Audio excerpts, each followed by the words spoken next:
my brothers and sisters, I must also speak to you about the rhetoric and actions of some of us who believe in traditional marriage too.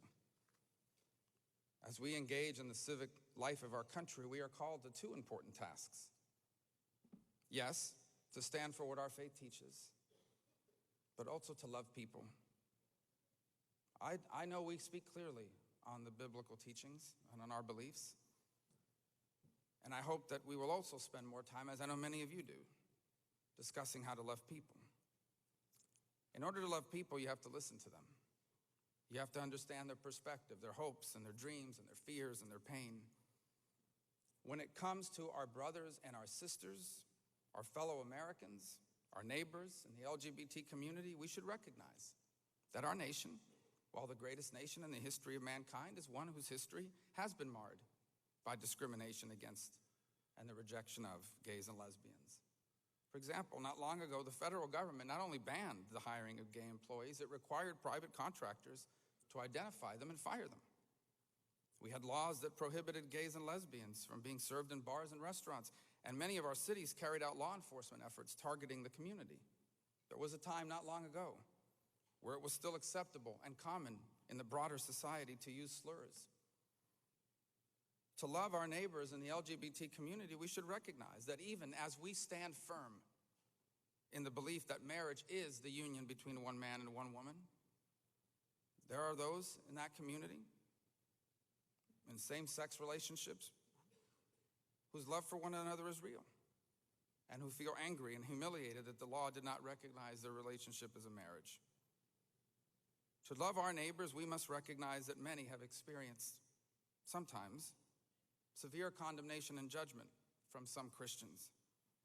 They have heard some say that the reason God will bring condemnation on America is because of them, as if somehow God was willing to put up with adultery and gluttony and greed and pride, but now this is the last straw. To love our neighbors, we must abandon a spirit of judgment. Do not judge, or you will be judged. For in the same way you judge others, you will be judged, and with the measure you use, it will be used to measure you. And we should remember not to ignore the plank in our own eye, for it is by grace that you've been saved, through faith.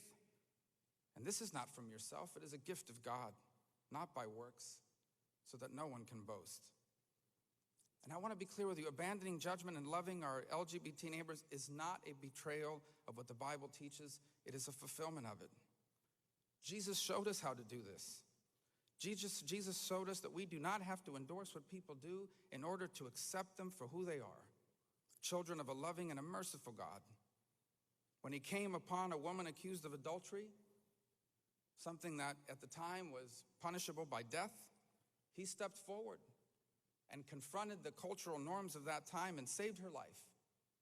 Because while he may not have agreed with what she was doing, he saw her value as his child, for after all, he was God made man. I know what some of you are thinking, that even if you speak of respect and dignity for all, if you do not accept a new definition of marriage, some are still going to try to shame you and silence you. They're still going to call you a bigot and a hater. Yes, probably some will. And yet we must still love our neighbor, because these voices do not speak for the entire LGBT community. Because like anyone else, many in that community deeply desire to come to Christ, but they do not because they fear they will be shunned and rejected by some. 2 months ago, today, not far from this very place, 49 children of God lost their lives at the hands of a radical Islamic jihadist who happened to have attacked a nightclub that was popular with the local LGBT community. 2 days later, hundreds of worshipers and ministers from a number of local congregations gathered at First Baptist Church of Orlando for a prayer vigil. During that service, a local leader in the LGBT community addressed the crowd, and here's what she said in part, quote, "For our community, far too many have never seen a sight like this.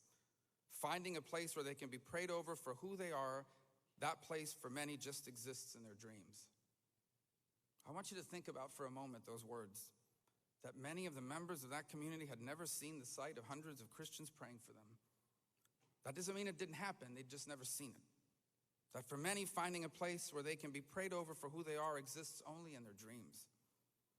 After speaking to various people who attended that service, I learned that some of those in attendance hadn't been inside a church in years. And for others, it was literally their first experience with Christianity ever. Sadly, many of them had come to believe because of what they heard in the press, because of what they read, because of what somebody told them, that Christianity had no place for them. And if any of us, myself included, in any way, have ever made anyone feel that Christianity wants nothing to do with them, then I believe deeply that we have failed to represent our Lord Jesus Christ, who time and again went out of his way to reach out to the marginalized and to the forgotten of his time.